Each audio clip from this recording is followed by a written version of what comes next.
नमस्कार दोस्तों। तो रशिया यूक्रेन के वॉर में एक नया अपडेट ये आया है। कल ही हम इस चीज़ को डिस्कस कर रहे थे, कल या परसों इस चीज़ को हमने डिस्कस किया था कि यूक्रेन के प्रेसिडेंट जेलेंस्की का एक डिमांड है। और वो डिमांड क्या है?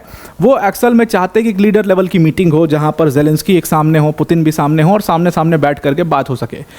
सीधा सीधा रशिया ने इस मीटिंग के लिए मना कर दिया है और कहा है कि ऐसी कोई मीटिंग तो हम टेबल पे मतलब हम सोच भी नहीं रहे ऐसी कोई मीटिंग के बारे में। It is not even on the tables और वो पॉसिबल भी नहीं है कि जेलेंस्की और पुतिन जो है वो आमने सामने बैठे हों।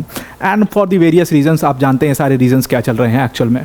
अब जब यूक्रेन को एक्चुअल में पीछे हटना है, अब जब यूक्रेन को इस वॉर को रोकना है किसी भी तरीके से, जेलेंस्की हैज़ अंडरस्टूड, प्रोटेस्ट वगैरह जेलेंस्की के खिलाफ होने लग गया है यूक्रेन में। अब उनको अपनी सिचुएशन, अपनी प्रॉब्लम समझ में आ चुकी है, क्योंकि अब तक बढ़िया इकॉनमी चल रही थी, अब तक बढ़िया पैसा आ रहा था नेटो से, हर जगह से।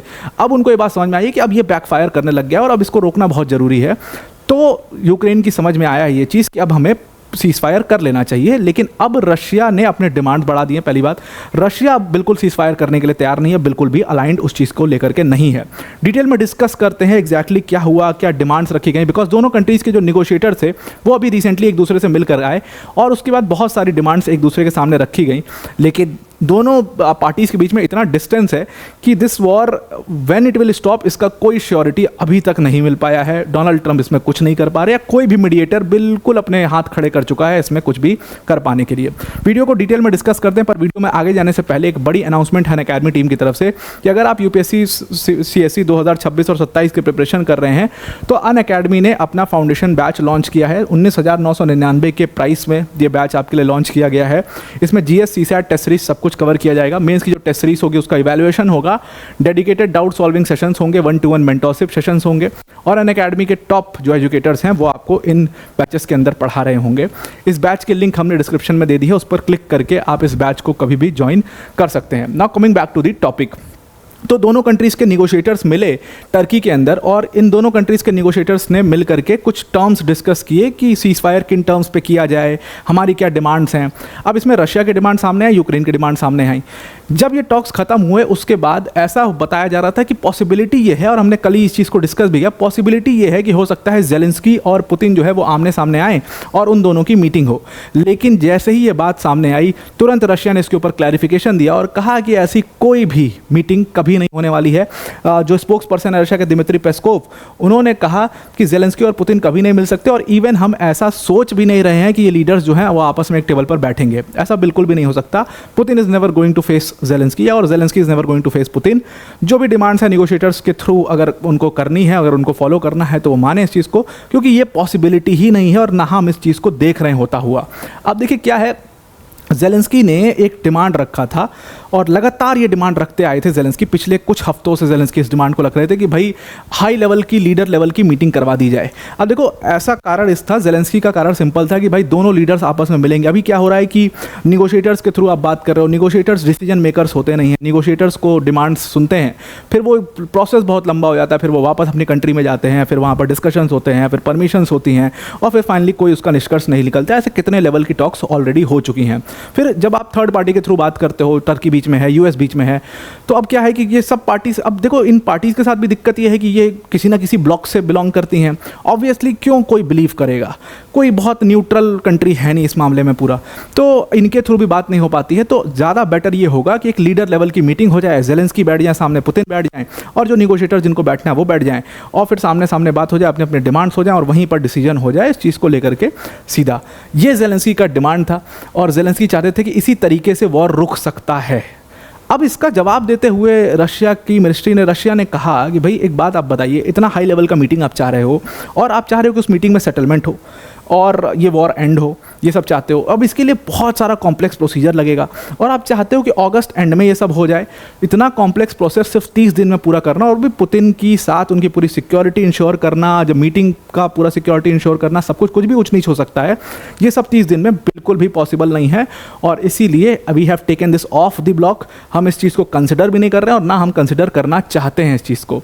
अब जब जेलेंस्की का जो ये हाई लेवल मीटिंग कॉल था, इसको जब इन्होंने ख़त्म कर दिया है, तब यहाँ पर एक चीज़ और आ चुकी है, एक चीज़ बिल्कुल क्लियरली सामने आ चुकी है कि रशिया और यूक्रेन इस टाइम पर कहाँ खड़े हैं। क्योंकि बहुत सारे अखबारों में, बहुत सारी एजेंसीज, न्यूज़ एजेंसीज ने इस बात को छापा था कि अब ये अपने लास्ट फेज़ में चल रहा है, ये वॉर ख़त्म हो जाएगा।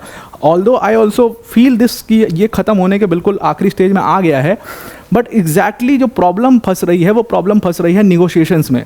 निगोशिएशंस के लिए दोनों पार्टी को देखो तो वो अभी कहीं भी क्लोज नहीं है एक दूसरे के, वो बिल्कुल सेम पेज पर नहीं आ पा रहे हैं और ये बहुत ज़्यादा डिस्टेंस हो चुका है।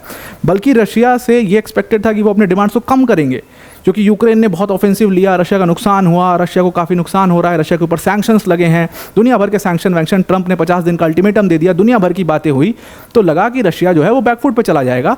बट यहाँ पर रशिया ने इस वाली मीटिंग में अपने डिमांड्स को डबल करके सामने रख दिया है और कह लो अब ये सब पूरा करो। अब ये पूरा आकर के यहाँ पर एक डेडलॉक सिचुएशन बन चुकी है और अब पुतिन ने साफ कर दिया है कि ये हम नहीं रोकने वाले, हमें तो भाई पूरा आपकी डिमांड्स जो हमारी है वो पूरी करो और तभी हो पाएगा। और वो डिमांड्स पूरा करना पॉसिबल नहीं है। जो यूक्रेन के यहाँ पर जो निगोशिएटर थे, यूक्रेन के डेलीगेशन को लीड कर रहे थे, उन्होंने कहा कि डायरेक्ट मीटिंग जो है पुतिन और जेलेंस्की की, यही हमारी टॉप प्रायोरिटी थी। मतलब जब हम मीटिंग के लिए जब हम जा रहे थे निगोशिएट करने, तो हमारा सबसे बड़ी प्रायोरिटी थी कि इन दोनों लीडर्स को मिलवाना है, because that was the demand of our president.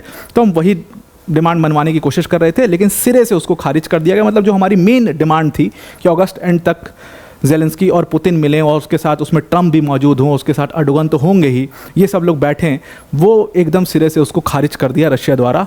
और रशिया की तो का स्टेटमेंट तो बाद में आया। जो रशिया के डेलीगेशन को लीड कर रहे थे, उनका नाम व्लादिमीर मेडिंस्की है, जब वो बाहर आए पूरी मीटिंग के बाद, तो उन्होंने उसी समय कह दिया था कि ऐसा कुछ नहीं होने वाला, हम दोनों का पोजीशन बहुत डिफरेंट है और ऐसा इतनी जल्दी सीज़फायर नहीं होने वाला, बिकॉज इनकी डिमांड्स ही ऐसी हैं जो मानी नहीं जा सकती है। दूसरी तरफ यहाँ पर इस चीज़ के ऊपर सहमति बनी है कि 1200 जो प्रिजनर्स हैं उनको छोड़ा जाएगा, जो प्रिजनर्स ऑफ वॉर्स हैं उनको छोड़ दिया जाएगा, और उसके साथ जो 3000 यूक्रेनियन सोल्जर्स की बॉडी है उसको रशिया यूक्रेन को सौंपेगा। इसमें एक चीज़ और कही गई है कि 24 से 48 घंटे का कम से कम इसमें सीज़फायर रखा जाए, और 24 से 48 घंटे के सीज़फायर में जाके जो लाइन ऑफ कॉन्टैक्ट है तब जा करके वहाँ पर मामला रुकेगा, तब जा करके वहाँ पर मामला शांत होगा, तब जाके मेडिकल टीम वहाँ पे आएगी और उसके बाद उसी समय कमांडर्स जो हैं वो अपने डेड जो सोल्जर्स हैं उनकी बॉडी को रिसीव कर सकते हैं और जो वुंडेड लोग हैं उनको वहाँ तक पहुँचाया जा सकता है। तो इन सारी डिमांड्स को मान लिया गया है, इन सारी डिमांड्स पर वो लोग अलाइंड हैं। बस ये जो मीटिंग वाली डिमांड थी इनको सिरे से खारिज कर दिया है। अब यहाँ पर एक चीज़ बहुत क्लियर हो चुकी है इस पूरी मीटिंग के बाद कि रशिया ने अपनी ऐसी डिमांड्स रख दी है, वो डिमांड सिर्फ डबल नहीं की है बल्कि ऐसी डिमांड रख दी है कि अगर यूक्रेन उसको एक पॉइंट भी मान लेगा तो यूक्रेन की जो टेरिटरी है वो टूटनी फिक्स हो चुकी है। मतलब कुछ टेरिटरी यूक्रेन की टूट करके रशिया के पास जाएगी ही जाएगी, वो बात एकदम फिक्स हो चुकी है और इसीलिए यूक्रेन भी अफोर्ड नहीं कर सकता उन सारी डिमांड्स को मानने के लिए। अब ये मामला पूरे डेडलॉक पे पहुंच चुका है। लेट्स सी इसमें क्या डिटेलिंग आती है, इसमें आगे क्या अपडेट्स आते हैं। तो अब आपको पूरा ये आर्टिकल समझ में आ गया होगा। वीडियो को एंड करने से पहले अनअकैडमी टीम की तरफ से एक और बड़ी अनाउंसमेंट है कि अगर आप सिविल सर्विसेज या एसएससी जैसे एग्जाम की प्रिपरेशन कर रहे हैं, आज ही पेपर हुआ और पेपर अभी रिसेंट हुआ, एसएससी का बड़ा डिफिकल्ट पेपर आया था। मतलब जो स्टूडेंट्स थे उन्होंने कहा बहुत डिफिकल्ट पेपर है। तो एसएससी या सिविल सर्विसेज जैसे एग्जाम्स की अगर आप तैयारी करो तो आपके लिए आईबी ACIO एक बहुत बेहतरीन ऑप्शन बन सकता है। 3700 प्लस वैकेंसीज आईबी की आई हैं और इन वैकेंसीज में जो है आप अपने आप को देख सकते हो, आप अपने आप को सेलेक्ट होता हुआ देख सकते हो। तो आप अनअकैडमी के बैच को ज्वाइन कर सकते हैं। आईबी का बैच अनअकैडमी ने लॉन्च किया, संकल्प बैच है, सिर्फ 2999 के कॉस्ट पर। 300 प्लस घंटे की इसमें क्लासेस होंगी, टेस्ट सीरीज भी मिलेगा, इसमें क्लास नोट्स मिलेगा आपको और उसके साथ साथ लास्ट 12 मंथ्स के आपको करंट अफेयर्स भी इसमें मिल जाएंगे। तो अब आपको ये पूरा आर्टिकल समझ में आ गया होगा। आज के लिए इतना ही। Thank you and have a nice day.